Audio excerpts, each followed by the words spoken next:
हर भक्त समाज, चाहे हिंदू है, मुसलमान, चाहे सिख या ईसाई, उस परम पिता परमात्मा की वास्तविक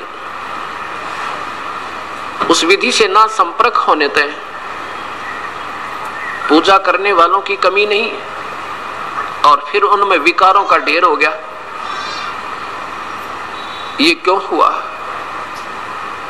जहां से ये मजहब यानी धार्मिकता प्रारंभ होती है उस समय कोई धर्म नहीं होता। उसमें जो महापुरुष आते हैं उस समय वर्तमान के चल रही मनमुखी साधनाओं से अलग करते हैं अपने भक्ति प्यारे भक्तों को कि ये साधना प्रमाणित नहीं है और ये सही साधना ऐसे करो। जब भी कोई भक्ति मार्ग प्रारंभ होता है सदियों पर्यंत, उसमें सभी निर्मलता होती है। बीड़ी, शराब, मांस, तंबाकू और किसी को दुखी करना, कोई चोरी, जारी, लुटेरापन, ये बिल्कुल बंद करवा दिया जाता है। और समय आने पर उसमें फिर उस महापुरुष के जाने के बाद फिर कृतियां धीरे धीरे इतनी घर कर जाती हैं कि उनकी गणना नहीं होती। कारण क्या होता है?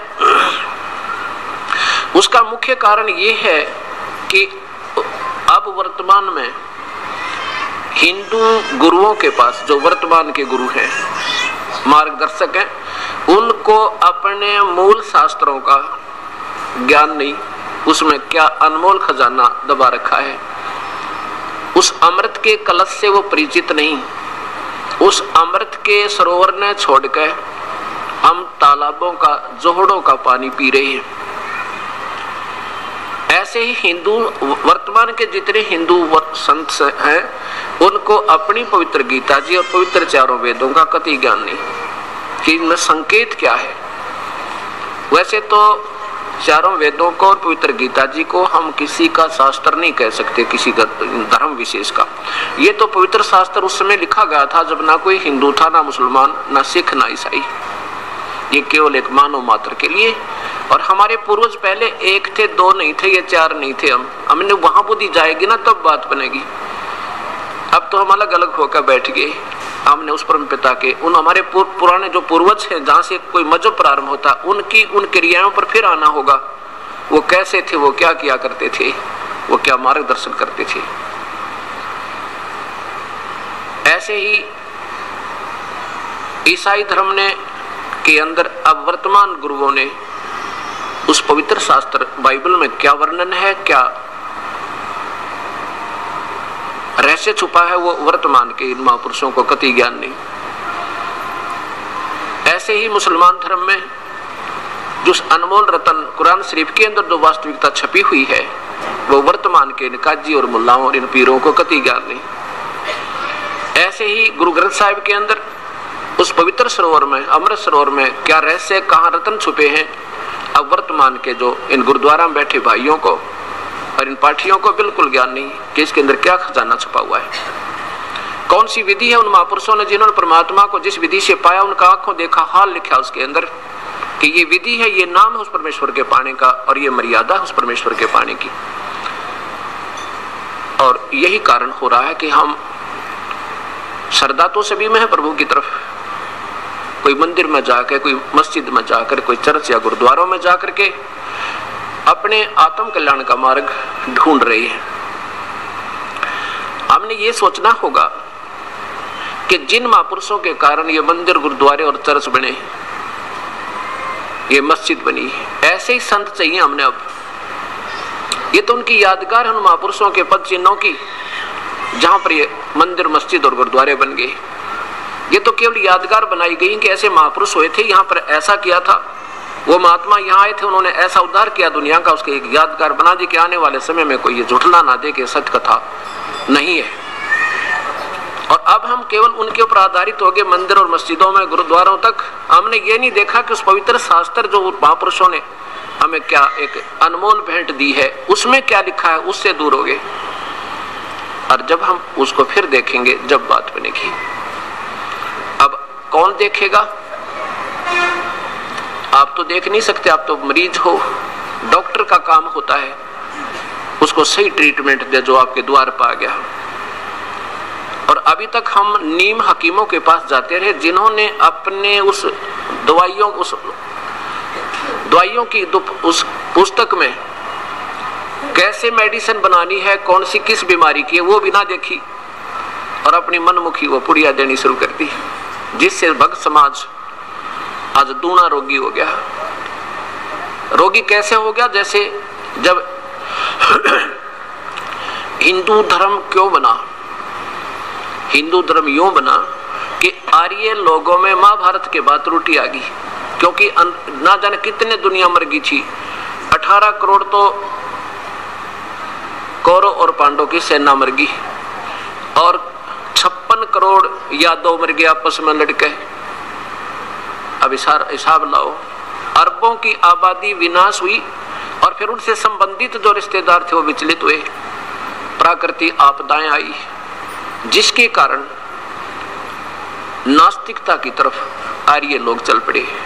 फिर उस समय जैसी समझ में आई, जिन महापुरुषों ने इस समाज को फिर स्वच्छ बनाने की चेष्टा की, और हिंदू का अर्थ होता जो बीड़ी शराब मांस तंबाकू जिंदगी भर नहीं छुए, और कीड़ी की भी हत्या ना करे, किसी की आत्मा काल नहीं करे, बहन बेटी को बुरी नजर से ना देखे, किसी की जेब ना काटे, मिलावट ना करे, उसका नाम हिंदू होता है। आने वाले समय में इन मनमुखी जो बाद के संतों ने अपनी रोजी रोटी का ऊपर इस मजहब को इतना परेशान कर दिया। कभी कहते हैं तूने इधर पेशाब कर दिया इसलिए हानि होगी, कभी कहता है इधर मुंह करके पहला कदम रख दिया इसलिए तुझे नुकसान हो गया, यानी इतना बांध दिया इसको। इसके बाद इसमें त्रुटियां आ गई। उसके बाद क्या होता है कि बाबा आदम का जन्म हुआ। बाबा आदम कौन थे? ये ब्रह्मा जी के लोक से आई हुई एक पुण्यात्मा थी। और ये कौन थी? ये राजा ऋषभदेव जी हुए हैं, जिनसे जैन धर्म प्रारंभ हुआ। ये ऋषभदेव जी की आत्मा बाबा आदम हुए, क्योंकि हमारे संस्कार एक दूसरे में रले मिले हैं। हम पहले अलग नहीं थे। 3 युग का हिसाब लगा लो, जब कोई हिंदू या मुसलमान सिख या ईसाई कोई मजहब बना होता है, इसलिए हमारे सब पूर्वज एक हैं और हमारे संस्कार एक दूसरे के साथ युगों के जुड़े हुए हैं। तो आज हम हिंदू हैं, कल हम मुसलमान के घर जन्म लेंगे, कोई फाउंडेशन नहीं है। ये तो आपकी अपनी बनाई हुई सीमा है, भगवान की नहीं। कोई मुसलमान है वो सिख बनेगा, वो सिख है वो ईसाई बन जाएगा, और हिंदू है वो मुसलमान सिख ईसाई कहीं भी हम जन्म ले सके, क्योंकि हमारे पूर्वज एक थे। अब उसके बाद चलते चलते क्या हुआ कि ईसा जी, अब जब भी समाज में किसी व्यक्ति विशेष या मजहब से संबंध नहीं होता, भगत समाज में, और जो संत प्रभु की प्रेरणा सतपूर्ण परमात्मा की या जिस भी भगवान की तरफ से भेजे जाते हैं, वो अपनी हर संभव कोशिश करके और पुण्य आत्माओं को मार्गदर्शन जैसा उनको ज्ञान है वो सही बताने की चेष्टा करते हैं। ईसा जी का जन्म हुआ। ईसा जी ने यही क्रिया की, पूजा जो आन उपासनाएं थी वो बंद करवाई। बीड़ी शराब मांस तंबाकू अपने उन अनुयायियों का बिल्कुल बंद करवा दिया था ईसा जी ने, कि भी मृत्यु बेशक हो जा पर मांस बीड़ी शराब मांस तंबाकू छूना तक नहीं है अगर भक्ति चाहिए तो। और ये धार्मिकता का पहले लक्षण है। उसके बाद ईसाई धर्म में फिर त्रुटियां आ जाती हैं काफी समय हो जाने से। फिर हजरत मोहम्मद जी का जन्म हुआ। हजरत मोहम्मद जी, ईसा जी कौन थे? ईसा जो है विष्णु जी के लोक से आई हुई एक पुण्य आत्मा थी। और अब क्या होता है कि हम युगों के ऋषि रहे हो, आप आज के नहीं है, और वो हमारे पुण्य संस्कार आज भी विद्यमान है और पाप भी है। पुण्यों के आधार पर मनुष्य शरीर प्राप्त हुआ आपको, और उसमें प्रभु की कसक फिर भी आप में विद्यमान है। और कुछ पिछली शक्तियां भी होती है, सिद्धियां होती हैं जो युगों से की। तो उन महापुरुषों में कुछ सिद्धियां होती हैं जिसके कारण उनकी शब्द में भी शक्ति होती है। आम व्यक्ति से उसका अलग से कुछ विलक्षण लक्षण भी होते हैं। हजरत ईसा जी जो हैं ये विष्णु जी के लोक से आए हुए, और मूसा जी ये भी विष्णु लोक से आई हुई आत्माएं थी, गण थे। और हजरत मोहम्मद ये भगवान शिव के लोक से आए थे। ये एक अच्छी आत्मा थी, पिछले जन्म जन्मांतर के ऋषि थे, और फिर भक्ति की कसक थी, और ये भी फिर अपना जैसी साधना इसको प्राप्त थी लगे हुए थे। बाद में फिर एक जिब्राइल नाम का फरिश्ता अब काल प्रेरणा से उनके पास आया, उनको फिर भक्ति मार्ग अपना हिसाब से बताया कि एक प्रभु की भक्ति करनी चाहिए और नहीं करनी। ऐसे ये हमारे मजहब बन गए। मुसलमान, जब हजरत मोहम्मद जी ने मुसलमान धर्म की, एक मुसलमान का अर्थ होता है वो पुण्यात्मा जो बीड़ी शराब मांस तंबाकू कभी ना छुए, किसी की आत्मा नहीं दुखावे। यहाँ तक मना किया हजरत मोहम्मद जी ने कि कोई ब्याज भी नहीं लेगा, ब्याज को भी जो बुरा बतावे क्या वो मांस खाने की सलाह दे देगा वो पुण्यात्मा, कभी नहीं। ये अब वर्तमान के लोगों की अपनी अटकलें हैं। 1,80,000 हजरत मोहम्मद जी के अनुयायी हुए थे, वो पुण्यात्मा पाक आत्मा, उन्होंने कभी मांस को छुआ तक नहीं, और ना शराब हुक्का तंबाकू, ये तो वैसे ही नहीं, बीमारी पहले थी। अब काफी समय उपरांत सिख धर्म, वैसे तो गुरु नानक देव जी से लेकर जो 10 सच्चे बादशाह हुए हैं, तो 9 तक तो कोई मजहब था ही नहीं। 10 में गुरु गोविंद सिंह जी ने भी मजहब नहीं, एक मजबूरी बन गई थी उनकी।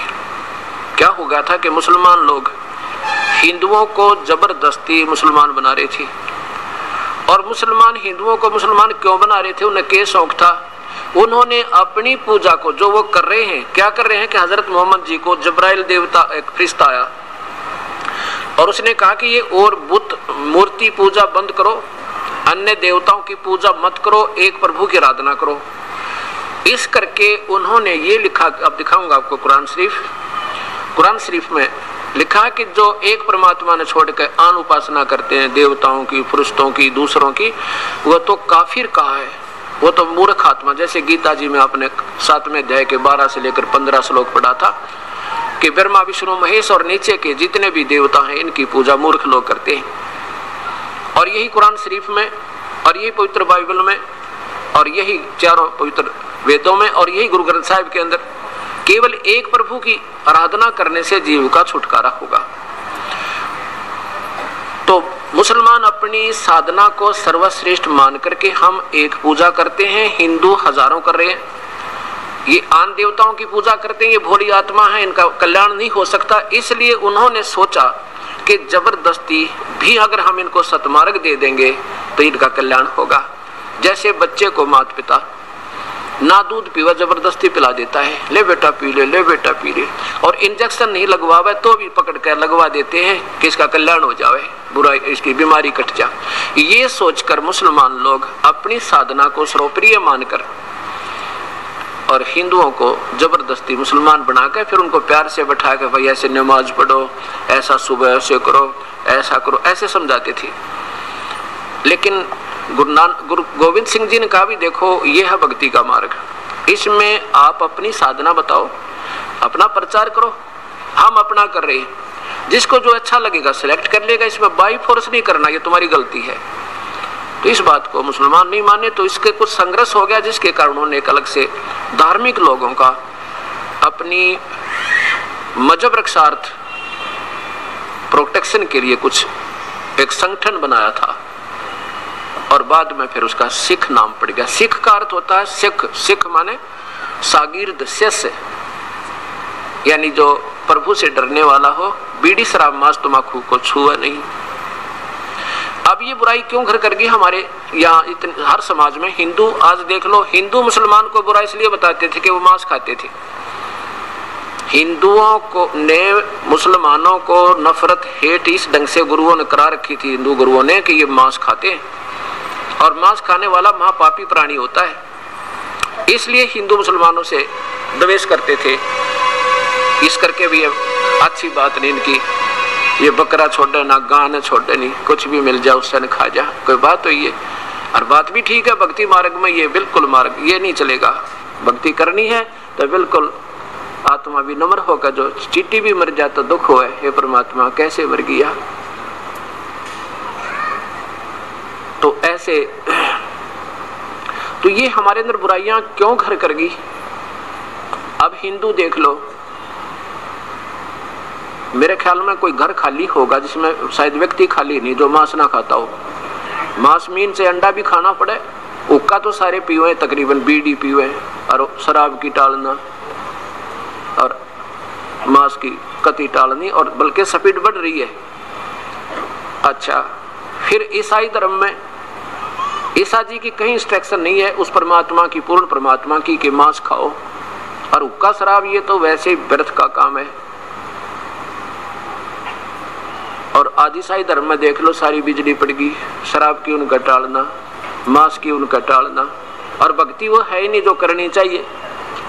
ऐसे ही मुसलमान धर्म में देख लो आज, है मांस तो ऐसा बना दिया जैसे लाडू जलेबी होती है।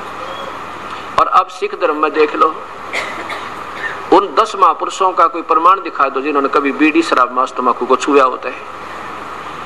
फिर तो आप अनुयायी कैसे हो गए? उन पवित्र आत्माओं की आत्मा को दुखी कर रहे हो आप, उनको ठेस पहुंचा रहे हो। जिन्हें निर्मल समाज बनाया था, मांझ धोकर साफ किया था, आज फिर जुल्म शुरू हो गया। ऐसा क्यों हुआ? अब एक अटकल लगा ली सिख समाज ने। क्या कहते हैं? कहते गुरु गोविंद सिंह जी ने भी बकरा बड्डा सी कद बड्डा था भाई, जब उन्होंने 5 प्यारों की परीक्षा ली थी। ठीक है, उनने तो बढ़ दिया और वो जीवित भी कर दिया, वो महापुरुष थे। तब उनकी हर रीस करके देखो उनकी, उन्होंने उसको बढ़ भी दिया और जीवित भी कर दिया। और तुम जीवित करके दिखाओ, तुम बढ़ सको हो और उसको जीवित करके दिखाओ। क्या फिर उन्हें मांस खा लिया? वो हद कर दी भाई। अब ये बातें क्यों करगी? क्योंकि हमें वास्तविक उन महापुरुषों के जाने के बाद वर्तमान के जितने भी मजहबों के आज गुरु लोग हैं, इनकी हिम्मत नहीं पड़ी कि इन बुराई छुटवा दें। इन्होंने तो अपनी रोजी रोटी बना रखी है कि बस ये लगे रहे जैसे कर रहे हैं, बस ठीक है। लेकिन वो डॉक्टर ठीक नहीं होता जो मरीज के अनुसार चले। डॉक्टर वो होता है कि बेटा ये परहेज रखना है और ये दवाई खानी है, अगर नहीं खाएगा तेरी मृत्यु हो जाएगी। तो आज समाज हमारा बिल्कुल डेड होता जा रहा। भगत समाज, चाहे हिंदू है, चाहे मुसलमान, सिख या ईसाई। अब हमें जरूरत है उन महापुरुषों के उन आचरणों को, उनके द्वारा दिए गए अनमोल वचनों को फिर दोबारा रीड करने की, सोचने की, समझने की, पढ़ने की। अभी तक तो हम वर्तमान के जो महापुरुषों ने जो उनकी अटकलें लगाई, जैसे उनके समझ में आई, अपने धार्मिक शास्त्रों को हमारे को उनके विपरीत दिशा दे रखी है। अब मुसलमान क्या कहते हैं कि हमारे हजरत मोहम्मद भी भोग लगाते थे। नादान कहीं के पीछे महापुरुषों को बदनाम करने लग रही है इसी प्यारी आत्मा। कहते हैं परमात्मा कबीर साहब के, पूर्ण परमात्मा के दर्शन हुए थे गरीबदास जी महाराज ने, और उनकी रजा से फिर उन्हें बताया कि कबीर साहब ने बताया है कि नबी मोहम्मद नमस्कार है वो राम रसूल कहाया, 1,80,000 को सौगंध जिन नहीं कर चलाया। 1,80,000 वो पैगंबर अनुयायी हुए थे हजरत मोहम्मद जी के। कहते कसम है उन महापुरुषों ने कदे कर्द ऐसे नहीं चलाया जैसे तुमने जुल्म कर रखा है। उन्हें कभी कर्द नहीं चलाया, कभी मांस नहीं खाया। क्या बताते हैं कि अलह अरस पुरुष पर अलह तकत है, ऊपर परमात्मा का अरस में आसमान में एक सतलोक है, सचखंड है, वहां परमात्मा अपने सतकत पर विराजमान है। अरस पुरुष पर अलह तकत है, खालिक बिन नहीं खाली, और वह पैगंबर पाक पुरुष थे साहिब के अब्दाली। कहते हुए पैगंबर हजरत मोहम्मद, हजरत मूसा, हजरत ईसा जैसे वो तो पाक पुरुष थे, पवित्र आत्मा थी, साहिब के अब्दाली यानी परमात्मा की कृपा पात्र थे। उन्होंने 1,80,000 को सौगंध जिन नहीं कर चला। अब मुसलमान धर्म ने किसी से बच्चे तो पूछ कर देख लो, कोई नहीं माने कि हजरत मोहम्मद जी मांस नहीं खाते थे। ठीक है, उन्होंने जब तक ज्ञान ना हुआ होगा तो दूसरी बात है। देखो ना जाने कौन की गलती कर ले। अपनी 40 वर्ष की उम्र में उनको जब ये जबराइल जी आकर मिले थे, उसके बाद उन्होंने छुआ तक नहीं किसी मांस मिट्टी को। अब सिख समाज में कोई बात करके देखो, अब तो चलो ये यूं नहीं कहते कि हमारे गुरु लोग भी खाया करते थे, शुक्र है अब तक ये तो बंद है कि वो नहीं कह रहे कि वो भी खाते थे। और 1000 वर्ष के बाद दिखा दूंगा इस समाज में कोई नो कहने वाला नहीं मिलेगा, बल्कि यूं कहेंगे साढ़े गुरु नानक देव जी भोग लगाते सी, ये कहने लग जाएंगे, उन महापुरुषों को बदनाम करने लग जाएंगे। अब देखो उन महापुरुषों ने, ये भी तो 300 वर्ष भी ना हो इस सिख धर्म की स्थापना को, और इसमें इतनी बुराई कर की, बीड़ी तो चलो नहीं पीते, मांस और शराब, हे भगवान तरह गजब हो। अब बुराई करें वो लोग और दुख हो हमने, क्योंकि ये प्यारी आत्मा दिशा भूल गई। उन अपने महापुरुषों के, उन पूर्वजों के वंशजों, उन वंशजों का ऐसा जुल्म करने लगे, उनकी आत्मा रो रही है वहां पर। तो अब हमने इसको फिर देखना होगा और हमने फिर इस भक्ति मार्ग को एक रस करना होगा। समाज से बीड़ी, शराब, मांस, तमाकू ये बिल्कुल हटेगी जब ये भक्ति चलेगी, नहीं तो केवल नाटकबाजी है, करते रहो, लाख जन्म भी सफल नहीं हो सकते। जरा सी बुराई करके यदि भक्ति करना चाहते हैं, चाहे कोई बीड़ी पी ले, चाहे कोई भी मर्यादा भंग कर दी प्रभु की, प्रभु दूर हो जाता है।